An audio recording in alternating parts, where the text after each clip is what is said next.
In today's video, I'm gonna teach you how to fix 403 forbidden error on Google Chrome on Android.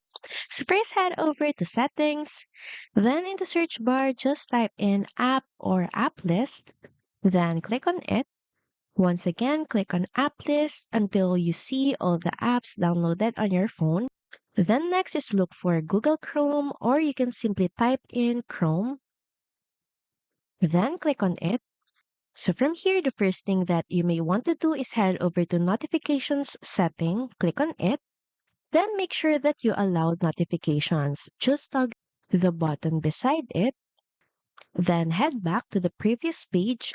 Next is head over to permissions section. Click on it. And here, make sure that camera, location, microphone, and notifications are all allowed. When they are listed under the allowed section, that means you don't have to do any changes in this. Now head back. And another way to fix the problem is by heading to storage and cache. Click on it.